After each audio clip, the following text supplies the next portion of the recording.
Sober Sundays with Mike Mechow. We're here at Flawed Media in Rockville Center. Thank you, Jay. Thanks, Jay. He's not saying anything. Okay. And today, special guest, we have my friend Margaret. Hi, Margaret. Hi, Mike. Thank you for asking me here. My pleasure. Thank you. Are you nervous? A little bit, yes. I met Margaret, let's say, a long time ago. Yeah. Maybe you were working at Long Beach Hospital? I think I was. That's how I met you, yeah. In there. Can you tell us a little bit about your journey, your recovery, your sobriety, ups, downs, all arounds? Okay. This month actually is a reflective month for me.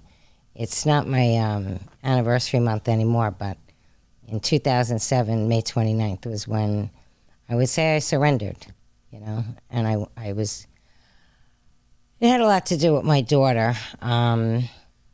She had written a thing about the worst day of her life, and at the end of it, she had written that she wished she was dead, and I knew that had to do with me. And I don't know what happened, like God just stepped in and put some people in my life, and the next thing I know, I'm asking for help for the first time. And I reached out to my sister. I have one sister. She's 3 years younger than me. And she said, "What do you want?" And I said, "I need help." So she took me to a detox at NUMC. And from there, I was picking and choosing where I'm going to go to a rehab. Where's the smoking? Where's the boys? By the way, I was 47 years old doing this. But anyway, I went away. I went to CK Post. And from there, they suggested I go to a halfway house. So my daughter was 12 at the time, and she went to live with her dad while I was doing all this. And, you know, I went to live in Mercy Hall. And honestly, I kept thinking, how did I get here? How did I get here? But, you know, slowly I started to see, thank God nobody planned it out. I would said no to all of it. And thank God it just unfolded the way it did. You know, there was no judge telling me I had to do these kind of things. I just think God was carrying me. This was the first time you asked for help? Yes. First time you tried to stop, control your drinking? Mm-hmm. I just thought, this is tough. This is it. I had gotten a DWI when my daughter was 3, and she was in the car with me. And I got arrested. The car was totaled. Thank God my daughter was okay, but she had some trauma. She couldn't even get on a train after that. Why, did you hit a train? No, it was just the noise. She was only 3 when it happens. And I figured that one out too. I said, I'm just not going to drive anymore. That's it. Gave up my license, decided I'm not going to drive. And I remember thinking, I hope this kid makes friends where her parents will drive her around. So you weren't giving up drinking? No, I knew I was going to be drunk. I really didn't know anything about recovery, honestly. I mean, I knew about AA. That was not, you know. I went to an AA meeting in the 80s because I was at, where was it? I was at a rehab. I think it might have been Seafield. And I had a boyfriend who was a heroin addict. And I guess in discussing, I'm the significant other, they suggested I go to an AA meeting, so I went. And I'll never forget, I went, it was on a Memorial Day weekend. And, you know, I hung out with a lot of fun, dysfunctional people. So my friend was staying at my house in the West End. And I think her boyfriend just burned all her clothes, so she ran away from him. I go to an AA meeting at St. Ignatius, and I'm walking down Beach Street with a big book they gave me. And all I could think is I'm going to save money. Like, this is a good way to save money because I'm spending too much money. And I get to the house, and my friend Jean, God rest her soul, she said to me, "Do you have to stop drinking today?" So I said, "I guess not." And then we went up to the liquor store, and that was the end of that. And then when I got the DWI, that was in 1998, and I had to go to AA meeting, I had to go to outpatient, and, you know, I'd get off the train thinking I'm all Miss New York with my high heels and skirt and getting them all fooled, and I probably had a glass of, I didn't drink wine, I really drank vodka, but I drink the wine, I don't know why, I thought that wouldn't smell. And I'd go in there, and I just was like tricking everybody. But I was tricking myself. I had no idea about recovery whatsoever. And You knew nothing about recovery and you were working in the hospital? Well, I wasn't working in the hospital then. I worked in construction not physical construction. I worked for construction management. So there were a lot of topping off part. I mean, I found my people, and I found them on the Long Island Railroad as well. The hospital meeting came into play. Somebody in my home group, she was the director of the EKG, and she kept saying, "I'm gonna, send you to school. You go get, and I'll give you a job." And I didn't even know what an EKG was. So I was like, all right. So I did that. And I went up working in the hospital until Sandy, and they closed the hospital. So that was, nobody would have offered me a job like that, ever. So you get sober in 2007. Yes. And then what happens? You're doing your recovery. I'm doing my recovery, and I'm happy. I'm truly happy. I am so happy. And what happened is I got into a relationship, and honestly, I fell in love, and he got very sick, and his cancer came back, and there was a lot of stuff going on in our house where he was abusing pain medicine, which was never never part of my journey. It was cocaine and vodka, but I wasn't sharing this part with anybody. I wasn't telling, once in a while, like everybody knew he was sick, but I wasn't talking about how it was affecting me and what was happening in our house. I figured it's none of anybody's business. Mm-hmm.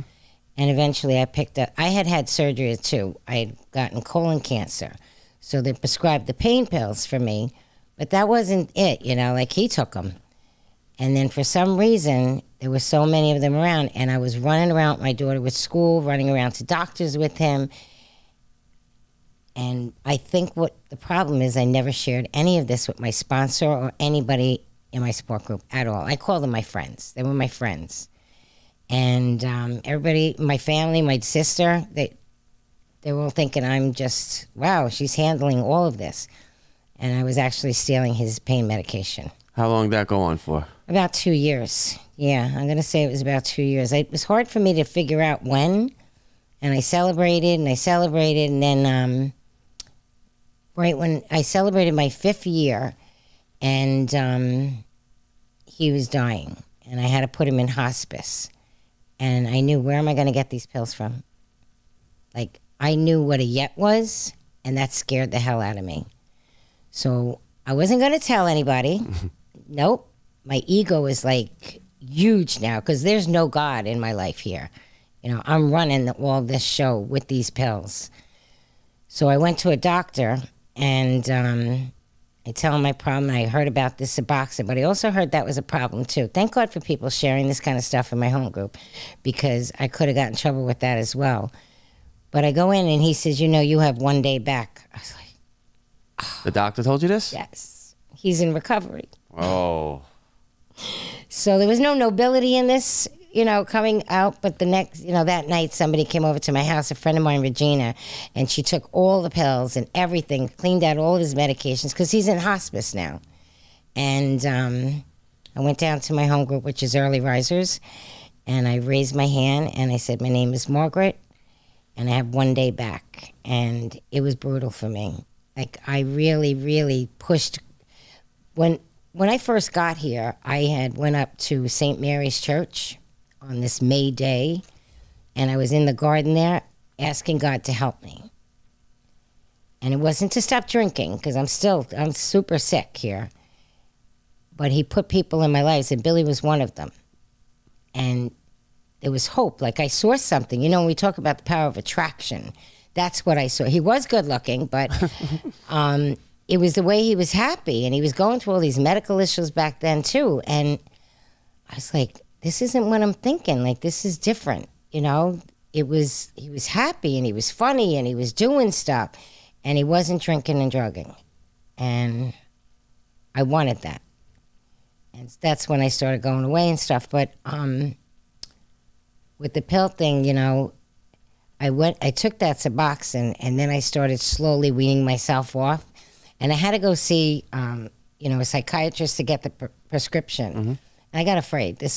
I felt like he wanted me to continue on them, so I weaned myself off slowly. It was a brutal year, physically brutal. And I never thought I was going to feel good again. I just didn't think I was ever going to feel right. I am grateful for this recovery, and I am also grateful that doctor said you have 1 day back, because I would have been sick of my secrets. This is all I kept thinking. You're as sick as your secrets. You die on self be true, and none of that was true. And I was, doing AA, but it wasn't here. It wasn't here at all.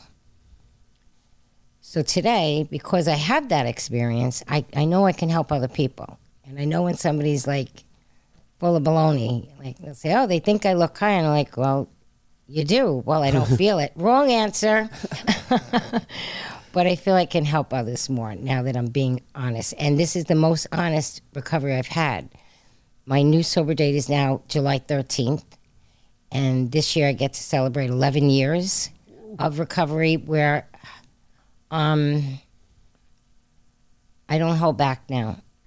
I have a great family. I have, my sister has been so supportive to me. And like today, I was telling you, I went to this birthday party.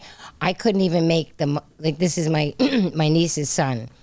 I never made it to her high school graduation. I got to go to her wedding, her baby showers, bridal shower. I just love being a part of the family and that they want me there. What happened after Sandy and the hospital? Now, I take it that you were able to help. That was the same year. That all happened in the same year. Like, Billy had passed away in July of 2012, and it's Sandy, and I'm working on my year back. I'm counting days again. So what happened was, like, after the hospital went, I didn't know what I was going to do. I got super scared. Like, the financials, oh my God. I was like, how am I going to, what am I going to do? And I reached out to some people, and they said, there's this guy. He just started a business. Like most people were starting up businesses after Sandy, HVAC companies. So I wound up working with this guy, and he was in business about a year when I started working for him.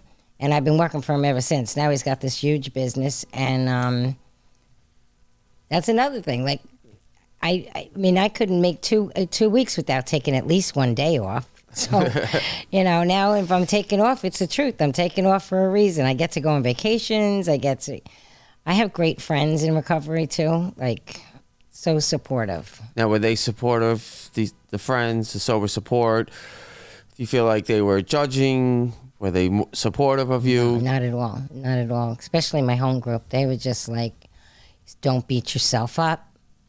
Give this some time. Because I was beating myself. And like I said, the ego was involved, a huge ego. And I didn't know it. And then I started unfold. It was like peeling back the onion one more time. I think I needed probably that relapse. I mean, I'm very fortunate. I heard many of my home group members like, you dodged a bullet.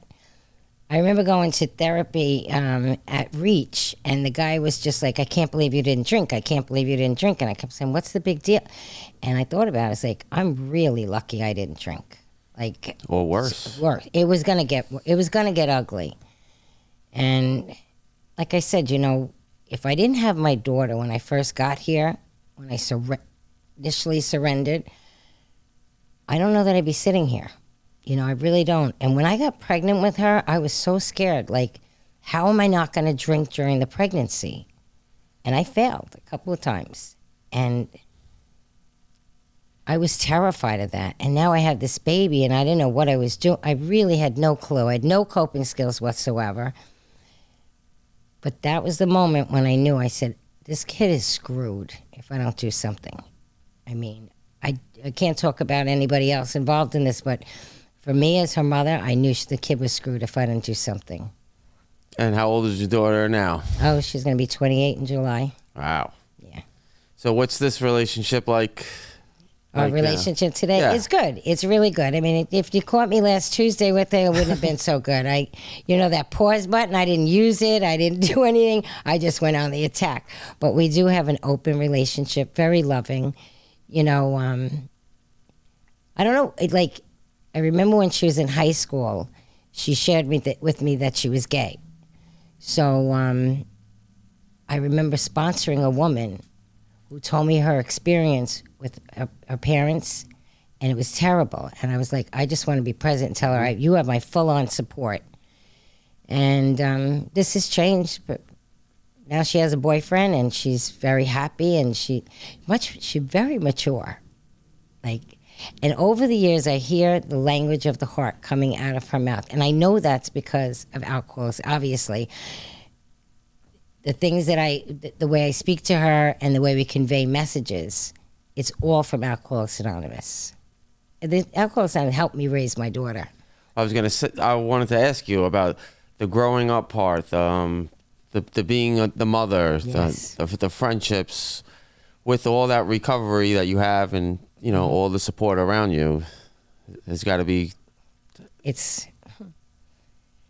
Oh my God! I'm gonna start crying. No one's ever cried on Sober Sundays. It's okay. I won't do that, Ben. But anyway, listen, I can't even believe I'm alive today. My mother was dying of cancer before I got here.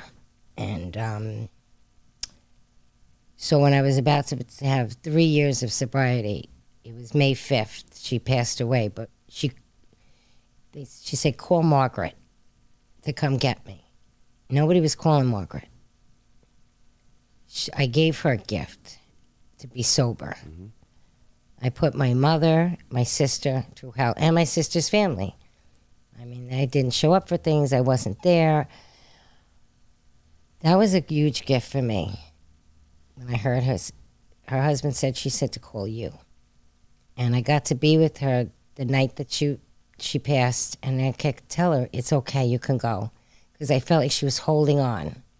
I said, we're going to be all right. We'll take care of your man. He'll be okay, too. I'd never show up for anything like that. I would have made it all about me. Everything would have been about me, and a wreck I am. When we had our funeral, everybody came back to the house me and Belly were renting, and I was watching. It was a beautiful May day, and I was watching everybody going in and out of my sister's car to get drinks. I said, wait a minute.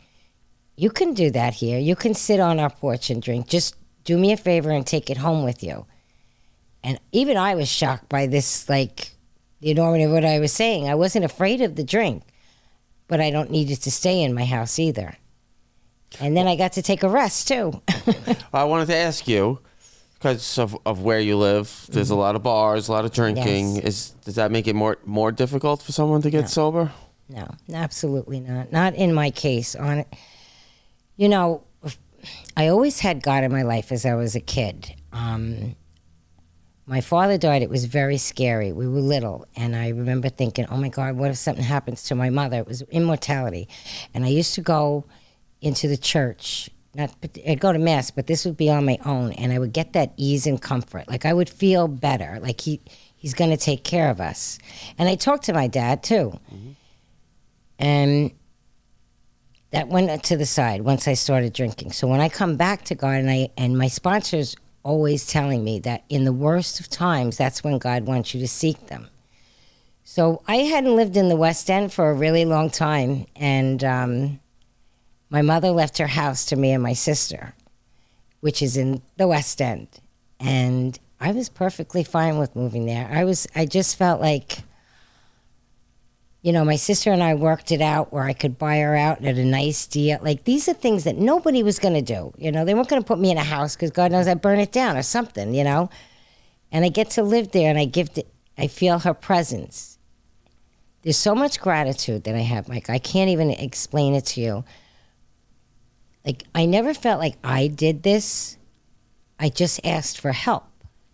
And once I asked for the help, it just came. So now, there's countless people through the years that, I had a lot of single mothers that we were all doing the same thing together and bouncing off different things. Like, it was just, I don't think I could have done it any other way. I couldn't have been able to handle, no, not at all. But, it's so funny. I think about me and my sister, we were raised by the same mother. She had coping skills, Juan did not. Like, I just didn't have a clue. And these steps have given me those coping skills. What can you tell us from 2007 till here we are, 2023?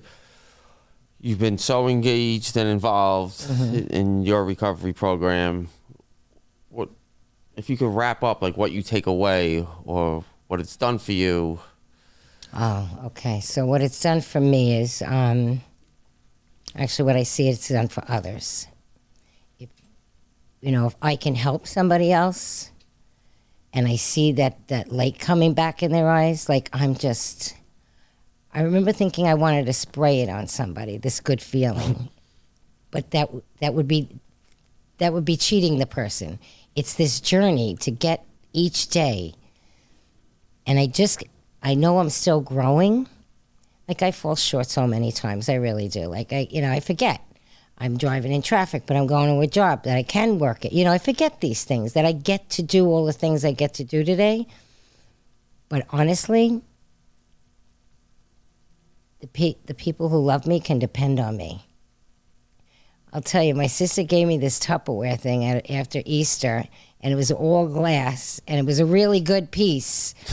If you know anything about my mother and her Tupperware, bring me a Tupperware back. And I said to her, you really trust me? She goes, yes, I do. I looked me right in the eye and said, yes, I do. Miracle. That's it. Thank you. So, can you talk to us a little bit about how you can help other people? Okay. I am blessed that women have felt comfortable enough to ask me to sponsor them. That was a growing thing, too. Like, boundaries, things like that. But I get to share in their lives, get to know them intimately. And then, there's certain things that people share that I know that they don't want out there. And it's so strange. I remember hearing a woman saying, I'm a vessel. That when somebody puts it, and that's what I prayed for. And it's so true. That happens. There's a young woman I'm sponsoring now, and she's sober a while. She is sober a while. And she asked me a couple of years to sponsor her. And we've been going through the book. She comes to my house, or we'll do it on Zoom. Getting to know her and these other women that I have in my life that I sponsor, they're so much fun. I mean, I've seen one woman didn't want anything to do with God. Her experience with the Catholic religion was her experience, not mine, but it was very hard for her. And we went on a retreat. Oh my God. It was life-changing. Life-changing. I wasn't in the room when it happened with her, but she was in one of the things, and she was like, that's it, God. And that's all, it's her God, and that's the other thing. Like I try, I know what my God looks like, and it's very immature. It is the white hair and sitting around with little children, but that's my image. But it's also when people share in the rooms, and I hear something, because I could have something going on not even knowing it. And somebody will say something, I'm like, oh, that's what it is. Words to put to whatever this is. I don't know. I think I forgot the question. Did I go on a tangent there? No, you didn't go on a tangent. I did not. What do you get out of helping other people? Is this a necessity? Well, I mean, you're somebody raising a daughter. You go to work. Okay. You go to a lot of meetings, maybe. I mean, what I get out of it is, honestly, it's just being there for everybody. Like, I know I never showed up for anybody in my life, and as a sober woman, I get that. And when I get to help another alcoholic, I do a lot of praying, that God's words come out of me. And I'm even shocked sometimes at the things that come out. And I'm like, oh my God, that sounds really brilliant. I like her. God. She sounds great. Yeah. Thank you, God, for those words. I get to stay sober. That's it. If I'm not doing this, I'm not going to stay sober. And that doesn't mean that I'm not drinking and drugging. That means I'm insane. And if I'm lacking in my meetings, my daughter says, you should see a therapist. Then I know I'm lacking in my meetings. That was what Tuesday's conversation was. And when she said, I went, no, I think I should go to more meetings. So what I get out of it is what I put in. If you could take anything back, would you take anything back? Listen, there was damage done, I'm sure, I know, for my daughter. Sure, I'd like to take that back. But I think I had to have every single drink to get where I am today. And we've talked about this, and she goes to therapy, and she doesn't hold anything against, there's nothing like that goes on. That would be it. I mean, I'd hate to say that I wish that I did, but that's a painful one. That's a painful one. Do you think it's made your relationship what it is today? Oh, God, yeah. Yeah, absolutely. Absolutely. It would not be like this. It would not. I don't even know if I'd be alive to see her turn 28 in July. I don't know that I was very sick. The bottle slept with me at the end. And I wasn't even getting drunk anymore. Just feeding it. And I didn't know. I had no clue what was going on. In step one, when they tell us, when I read the doctor's opinion, that was the first time that I could lift my head because it explained why I kept drinking like this. I just thought this is the way of life. And I truly didn't know many people who didn't live my way of life. A lot of people drank, but they weren't doing what I was doing, like homeless with a kid, no job, all that stuff at the very end. It was a hot mess. Is there anybody out there that you wouldn't help or can't help? No. Anybody. I mean, if I could in any way, and if I couldn't personally, I would find somebody who could help them. I've done that, bring somebody around to, why don't you come here to this meeting? I think you might know, like this crew. I'll bring them down to Young by the Beach for more relatability, like that kind of thing. But if I knew that I absolutely didn't have the time to give somebody who needed it, I would help them find somebody. So I asked this other old timer we had on last week. Mm-hmm. Have you noticed any changes or shifts in the programs that you go to, or in my recovery? For good, bad, or indifferent, just overall? Yes. And honestly, it has to do with what I'm putting into it. My shifts, I can go into, I'm not a really good winter person, so I can tend to isolate real easy there. And then I have people like, my friends, they'll say, come on, we're going to pick you up. I'm like, all right, if you pick me up, I'm going out the door. But if that kind of thing. Izzy's not a great driver. No, he's a terrible driver. He really is. But, I didn't say that. You're a great driver. And Colleen does the same for me. And my sponsees, they'll come pick me up, get me out of the house. And then I have a sponsee she struggles with it too. I'm like, okay, you and I are going to do it. So the only shifts I can see is what I'm not putting into it to go in another way. And then the more I do put into it, I feel so much better. So much better. But sometimes I sit in my shit, I don't know what that is. Like a little pain every now and then to remind me of how good I have it. Okay. You want to say anything else, Margaret? I do want to thank you again for asking me to be here. And I'm hoping that this is helpful. I really do hope that it's helpful because, I have nieces that say, well, if Aunt Mare could stop drinking, anybody could stop drinking. So God bless my nieces, my sister, my freaking lovely daughter. Great job, Margaret. Thank you so much. Thank you. If anybody's looking for help, they can contact me or Margaret. Yes, absolutely. And you can reach us at SoberSundayPodcast.com.